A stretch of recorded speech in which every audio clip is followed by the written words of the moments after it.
It is my pleasure to welcome Dr. Anna Bosch. She is the new chapter president for the Alpha chapter here at the University of Kentucky, and she is the associate dean for undergraduate programs in the College of Arts and Sciences. Welcome, Dr. Bosch. Fellow members of Phi Beta Kappa, we are assembled for the purpose of receiving into the membership of our society certain persons who, having been duly elected by this chapter, desire to be admitted to its privileges and opportunities. Welcome, students, parents, friends, and family members to our induction ceremony for membership in the Phi Beta Kappa Honor Society. It's a beautiful afternoon here in Lexington, but of course this is a Zoom meeting, so we may have participants and guests joining us from far distances. This has been a year like no other.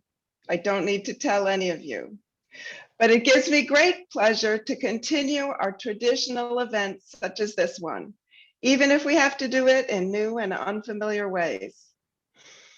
The Zoom call, the YouTube recorded event, the Facebook Live celebration, these have all become more and more a part of our everyday life this past year, for better or for worse. But we are happy to have you here today. I want to congratulate all of our students who are being honored here today for their hard work, their grit, and their determination in continuing to maintain the highest standards in their coursework and their campus engagement, even under these extraordinary circumstances. You are not just being admitted here today into the nation's oldest and most prestigious honor society. You have been admitted due to your academic successes, even under the most extraordinary circumstances, and probably the most difficult year many of you have had to face. All of us who join you here today celebrate your accomplishments, and we stand in awe of your successes. You have every right to feel proud of yourselves and your hard work over your entire UK career, but especially considering this past pandemic year. Parents and friends, I'm sure you feel the same about the students we are honoring here today. Let me just say a few words about the ceremony we're about to begin. I'm joined here by our Phi Beta Kappa active leadership team, Dr. James Birchfield, Dr. Martha Birchfield, and Dr. Ray Cox, and our dedicated program coordinator, Ms. Lynn Heiler. We represent the many faculty, staff, and graduate students on this campus who themselves belong to this national organization. Our program will begin right away with the promise, which is the initiation ritual itself. After you as a group have pledged membership to the organization, Jim Birchfield will provide us with a brief background on the storied history of Phi Beta Kappa, its origins, and some of its notable members. Dr. Martha Birchfield will describe and explain the symbols of the organization, the meaning of the Greek letters, the key, and the society's motto. Following that, Dr. Cox will provide us with the charge, sending us back into the wider society with some words of wisdom to guide our own ethical conduct as members of this organization. And finally, we will introduce all the new members of Phi Beta Kappa one by one, those who will join us in belonging to the Alpha chapter of the Commonwealth of Kentucky. And to conclude, we will share with you the secret handshake of the society, and we'll congratulate all our new members. With that, I ask you all to raise your right hand. To you who have been elected in membership in course, in accordance with the rules of this chapter, and in consequence of our good opinion of your intellectual and moral character, supported by your record of high attainment in the university, you have been selected as worthy of becoming members of Phi Beta Kappa. Your names have been submitted to the scrutiny of the constitutional electors of the chapter and have met with their approval. You have been formally notified of your election And by your presence here, you signify your desire to be enrolled as members of this ancient and honorable fraternity.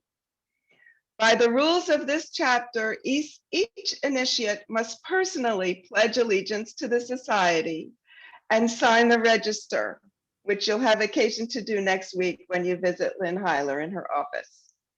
I am instructed to administer the following promise. Do you solemnly promise that you will be true and faithful to this society, that you will obey the laws thereof, and that in the election of members, you will have paramount regard to moral character and scholarly attainment? Candidates, please respond, I do. I do. Thank you. A brief historical statement will be given by Jim Birchfield, former president of the chapter. Jim.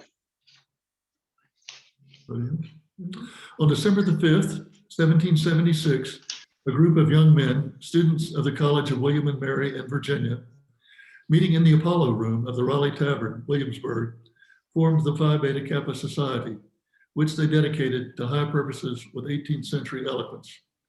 In the Phi Beta Kappa Handbook, you will find a brief account of the early days of the society in Virginia and of the fortunate establishment at Yale in 1780 and Harvard in 1781 of New England branches, which ensured the perpetuation and propagation of the society when the parent chapter became inactive.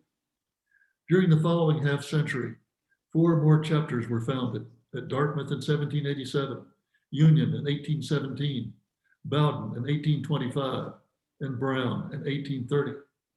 Then, after a pause of 15 years, a slightly more rapid expansion began in 1845. At the end of the next half century of growth, 25 chapters had been founded. The need for greater uniformity of practices and for a closer unity led in 1883 to the formation of a national organization, the United Chapters of Phi Beta Kappa. At present, there are 262 chapters at colleges and universities across the United States. In 1875, the society extended the privilege of membership to women. In 1877, the first Phi Beta Kappa Graduate Association was founded in New York City by Elihu Root, distinguished lawyer and statesman, who was joined by other Phi Beta Kappa members in organizing the association. There are now approximately 50 associations in major population centers. In 1926, the 150th anniversary of the founding of Phi Beta Kappa was made the occasion for raising an endowment fund and for exploring ways of encouraging scholarship in the educational institutions of the country. More recently, the society has joined in the defense of freedom of teaching and of inquiry and of the liberal ideal in education. The third president of the University of Kentucky was Dr. Frank L. McVeigh, who came to this institution in 1917. Before coming here, he was president of the University of North Dakota. While there, he, with a few of the professors who were also members, succeeded in getting a charter for a chapter of Phi Beta Kappa at that university.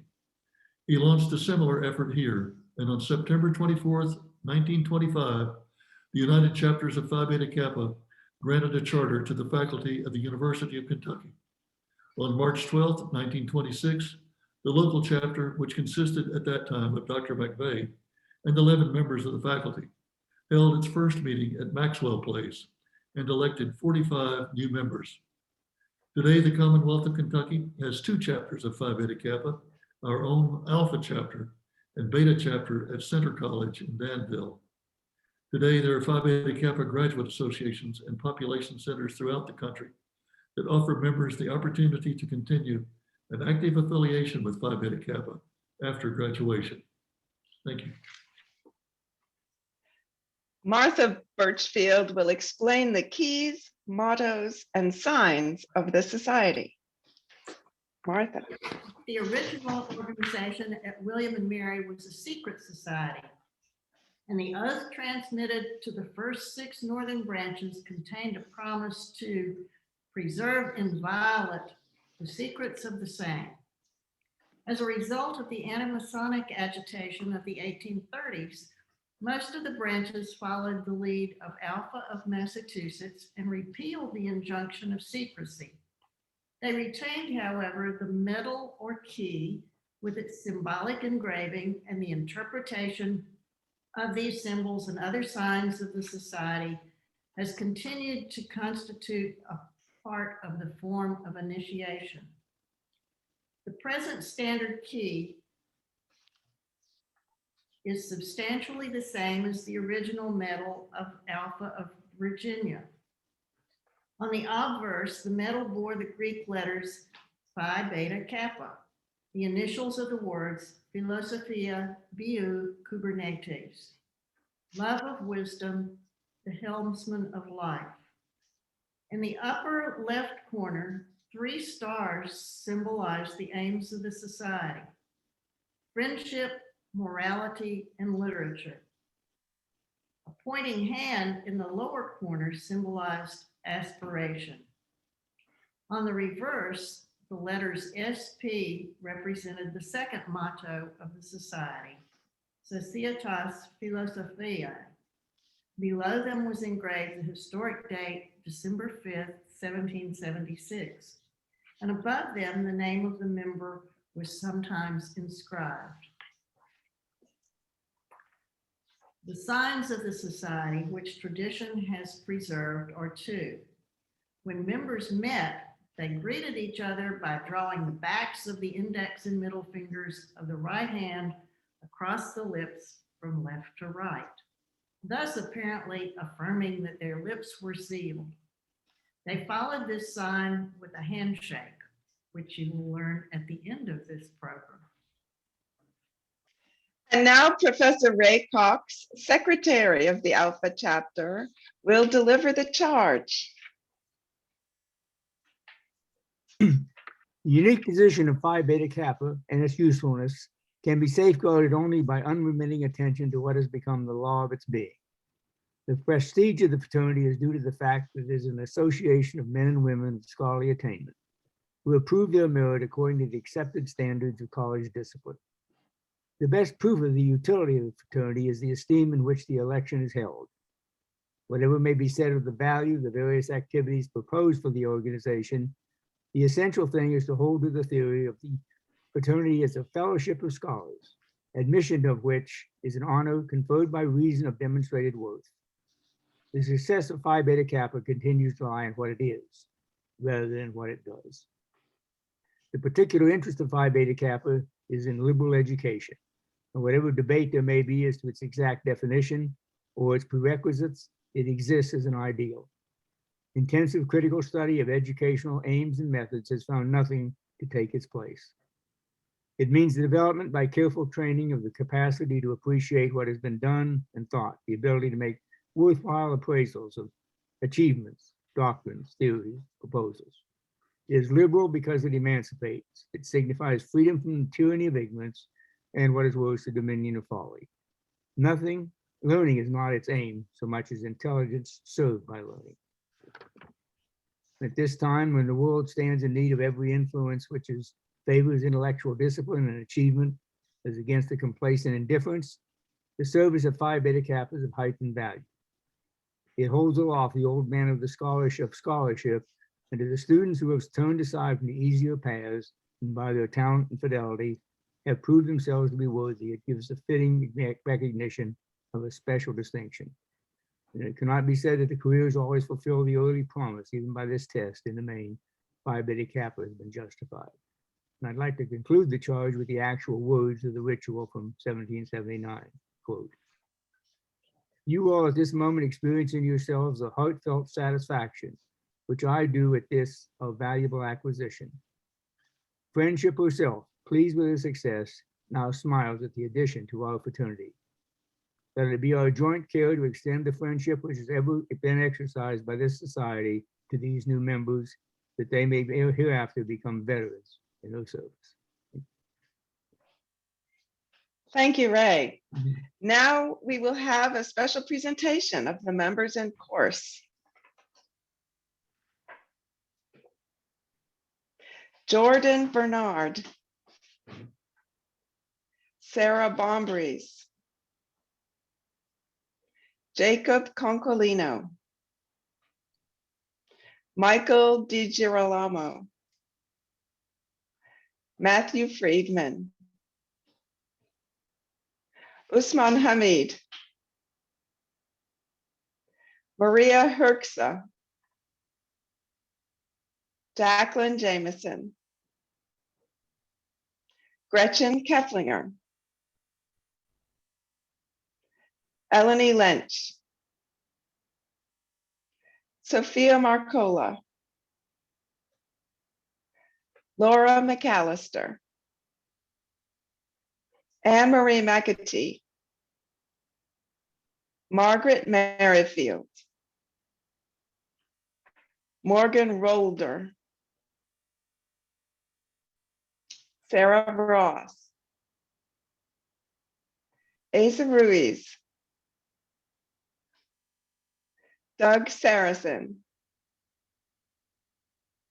Dakota Selch. Congratulations. By election of the chapter and by your assent to its pledge and the placing of your signatures on its book, don't forget to do that next week, the Society's requirements for initiation are fully satisfied. I, therefore, in the presence of all these members of the fraternity, declare you members of the Alpha chapter of Phi Beta Kappa in the Commonwealth of Kentucky, authorized to wear its key as a badge and to participate in its meetings.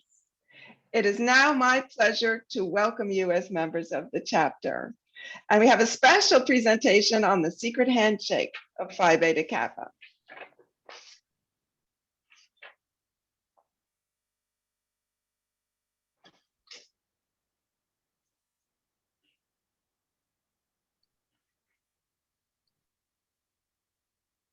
Hi, I'm Fred Lawrence, Secretary and CEO of the Phi Beta Kappa Society. Congratulations on your election to Phi Beta Kappa.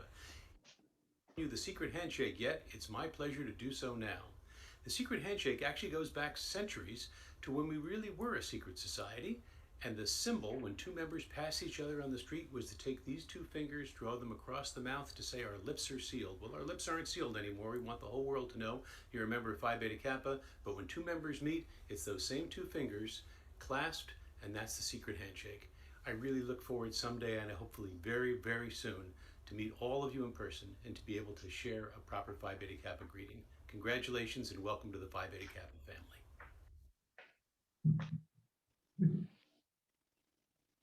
Should we do the handshake? Special thanks to our officers, our induction participants, the Office of the President, the Children's Center, and of course, Lynn Heiler, who has pulled together this whole event for us. With your membership, you are to receive Phi Beta Kappa graduation cords and a certificate, which will be made available for pickup during the week of April 19th through 23rd. You will also sign the Phi Beta Kappa membership book at this time, and you will receive an email with additional details soon. This concludes our ceremony for the evening. Thank you very much for attending, and congratulations to all our new members.